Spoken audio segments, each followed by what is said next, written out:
Oi, tudo bom? No vídeo de hoje nós vamos falar de O Homem que Ri, de Victor Hugo.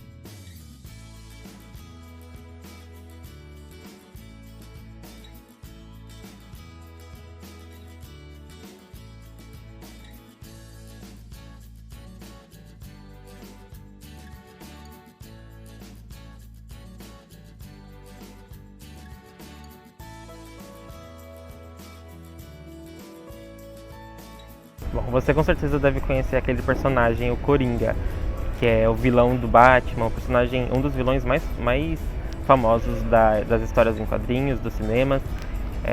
Em 2005, os criadores do Batman e do Coringa deixaram bem claro em uma revista que a inspiração para o Coringa está baseada na obra O Homem que Ri, de Victor Hugo. Mas quem foi esse Homem que Ri?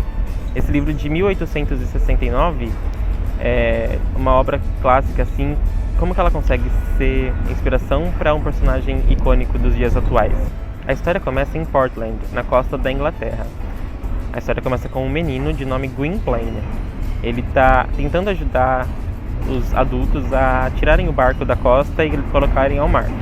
E começa a chover, começa a ventar, e ele acaba sendo empurrado para trás e não consegue entrar no barco. E eis que o barco sai da costa e ele é deixado para trás. É um tempo muito forte de chuva, vento, frio, e ele fica lá abandonado, sozinho, perdido, enquanto assiste a tripulação ir embora. Gwynplaine decide procurar ajuda. Na época da história ele tem apenas 10 anos e no meio do caminho ele se depara com coisas muito fortes para a idade dele, como um homem morto pendurado numa forca e uma mulher congelada também morta na neve. Gwynplaine se aproxima dessa mulher morta porque ele escuta um barulho. Era o som de um bebê chorando. Ele pega esse bebê porque ainda está vivo. Ele vê que é uma menina e tenta esquentar a menina nas suas próprias roupas, né? Ele mesmo quase morrendo de frio também. E ele leva essa bebê com ele enquanto procura ajuda. Só que a cidade inteira está apagada, está tudo escuro, tá todo mundo dentro de casa, todo mundo dormindo praticamente. Só tinha uma cabana que ele viu que estava acesa. Era uma cabana com rodas, né? Uma espécie de cabana ambulante.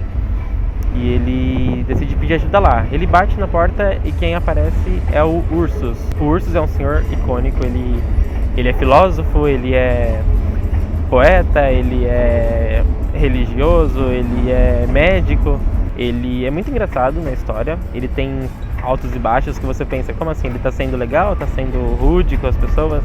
Ele é um personagem muito interessante, ele já é um senhor e ele tem por estimação um lobo, o lobo chamado Homus.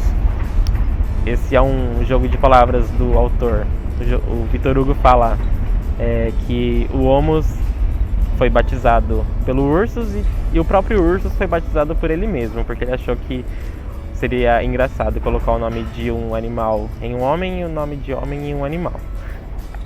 Enfim, naquela noite Ursus abrigou as crianças e deu um nome também para a menina. Ele deu o nome de Ideia para bebê. E naquela noite ele deu comida, deu calor para eles e na manhã seguinte Ursus percebe uma coisa diferente no rosto de Gwynplaine. Ele pergunta, por que você tá rindo pra mim? Eu não tô falando nada, para de rir pra mim. O Gwynplaine fala, não, eu não tô rindo. Aí o Ursus aproxima da luz e percebe que Gwynplaine tem uma cicatriz enorme que vai de orelha a orelha no rosto dele. O Ursus então percebe que aquilo não foi feito naturalmente, aquilo foi criado por alguém, aquela cicatriz. E Ursus lembra-se de uma tribo chamada Los Compraticos, uma tribo espanhola que compra crianças a fim de deformá-las e da forma que eles quiserem, de uma forma cirúrgica eles fazem, e para vender essas crianças para pessoas importantes como reis e tal. E isso aconteceu com Gwynplaine. Ele havia sido comprado pelos Compraticos e foi deformado por eles com esse propósito. O tempo passa na história e cerca de 10 anos depois, Ursus, Gwynplaine e Ideia começam a ganhar a vida com apresentações com essa cabana ambulante do Ursus. Eles fazem apresentações de teatro, fazem exibições dos talentos deles e chamam bastante atenção por onde passam. e principalmente por causa do sorriso do Gwynplaine. O sorriso do Gwynplaine faz muitas pessoas rirem, e isso acaba deixando ele triste em certo momento. Eu juro que eu não vou dar spoiler, mas em certo momento da história, eles chegam na Southwark Fair, a feira do bairro de Southwark, em Londres. E essa feira acontecia entre os dias 7 e 9 de setembro, todos os anos, em homenagem ao nascimento da Virgem Maria. Essa feira tinha muitas exposições de diversas pessoas de todos os lugares da Inglaterra, e eles foram se apresentar lá, porque pessoas importantes vinham assistir eles, incluindo reis, rainhas e duquesas. Essa feira de Southwark aconteceu até o ano de 1763, todos os anos. Só que no final ela acabou durando cerca de 2 semanas e não mais 2 dias. E acabava virando muita bagunça. E os prefeitos na época eles tentavam impor leis para acabar com essa feira, até que finalmente se extinguiu em 1763. Conta-se muitas histórias bizarras dessas feiras, como gente deformada sendo exposta e gente sendo morta por questões políticas. Existe uma pintura, uma gravura, do pintor William Hogarth, de 1733, que retrata um pouco de como era esse pedaço de Londres, a Southwark Fair e a antiga St. George the Martyr. E é aqui que começa a história. Isso deve estar mais ou menos no meio do livro.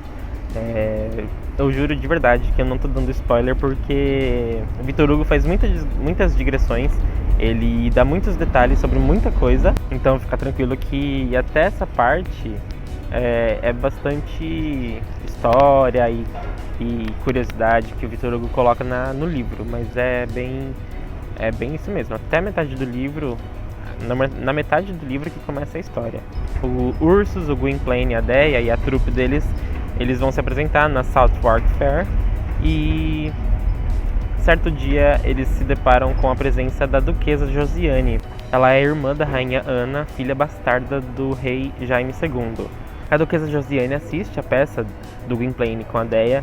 Ela fica encantada com o sorriso de Gwynplaine e decide convidá-lo para o castelo dela, né, onde ela mora, decide apresentar a riqueza. É aí que começa a história do livro. Nesse momento, a Deia e o Gwynplaine, que são irmãos adotivos, basicamente, eles começam a ter interesse um pelo outro. Em certo momento, até Deia pergunta: por que você não dorme mais comigo como quando a gente era criança? Ele fala: porque a gente não é mais criança. Mas aí eles se entendem e acabam começando um relacionamento sério. E a duquesa também, ela quer algo sério com o Gwynplaine, ou aparenta querer, não sei. O livro... Amélia!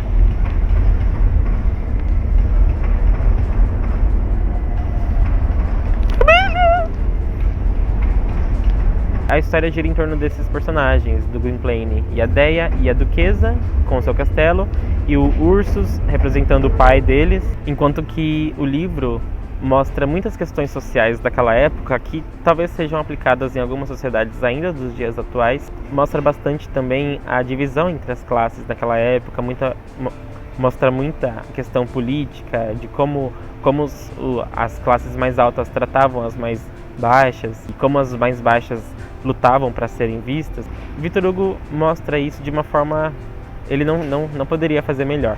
Esse livro é uma obra de arte e se passa numa região muito movimentada de Londres, que é o bairro de Southwark. E como eu gosto de gravar os vídeos em algum lugar que tem alguma relação com os livros, hoje eu estou na Catedral de Southwark. É um lugar lindo. Eu vou mostrar as fotos para vocês. Eu vou mostrar também as fotos do bairro de Southwark e da Brough High Street, que é onde acontecia a Southwark Fair.